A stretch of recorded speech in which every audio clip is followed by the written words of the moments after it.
Je l'ai dit tantôt au début, vous êtes donc à Dakar.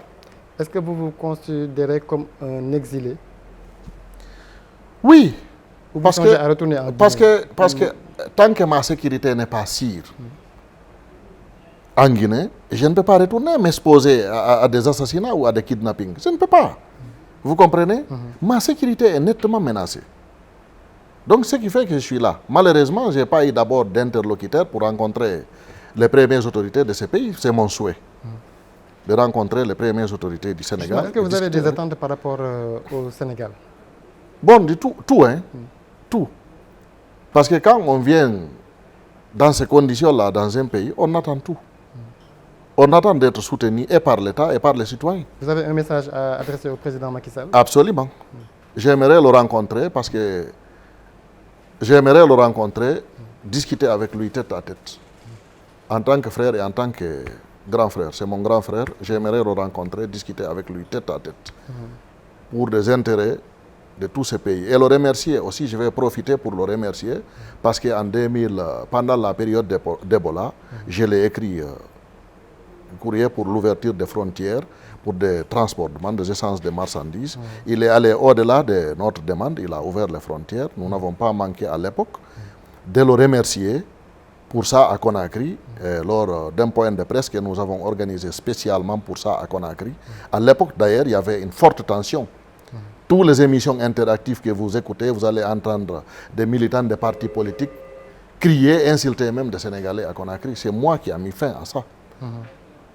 J'ai contacté l'ambassade qui était là, l'ambassadeur qui était là.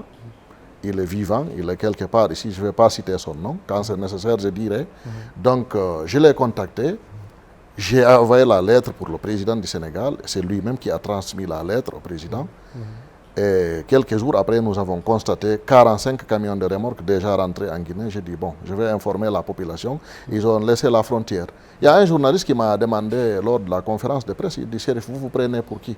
L'État du Sénégal n'a pas annoncé officiellement qu'ils ont ouvert la frontière. L'État de la Guinée n'a pas annoncé officiellement. J'ai dit, les 45 camions qui sont rentrés là, personne ne peut les prendre et les mettre dans la poche. Je sais que la lettre est arrivée à Dakar, est arrivée au président Macky Sall et j'ai vu le résultat. Donc moi, mon devoir, c'est de le remercier parce qu'il nous a respectés. Il a accepté ce que... De toute façon, nous, c'est le terrain. Les activités économiques, les essences dans la sous-région, c'est nous. Le peuple, c'est nous. Donc si nous, on dit à un chef d'État, fais ça, il ne fait pas, c'est qu'il ne comprend pas ce qui se passe. Sinon, il va faire. Sauf si c'est un président qui veut faire souffrir soit son peuple ou d'autres peuples. Sinon, si on leur demande quelque chose, ils vont accéder à notre demande automatiquement. Parce que nous, on ne vient pas pour demander, il faut me nommer par-ci, il faut me faire par-là, il faut faire ceci et cela. Non. Dernière question. Quel est votre message à l'endroit du peuple de Guinée et surtout de la diaspora guinéenne qui nous regarde?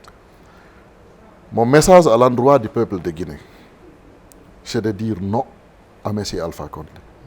Il ne doit pas être candidat parce qu'il a déjà fait les 2 mandats et il a géré sur la Constitution pour faire 2 mandats.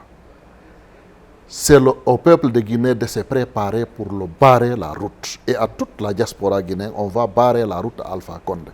Le 3e mandat ne marchera pas. Engageons-nous et on va aller jusqu'au bout. Ça ne marchera pas ni de près ni de loin. Moi, je suis engagé.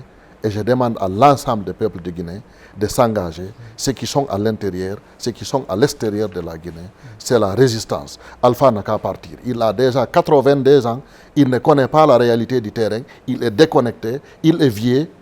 Donc c'est fini, il n'a qu'à partir. Voilà, merci beaucoup Chérif Mohamed Abdallah Aïdara d'avoir été l'invité de Seneweb. Seneweb vous remercie beaucoup pour le déplacement. À moi de vous remercier, c'est un grand plaisir pour moi.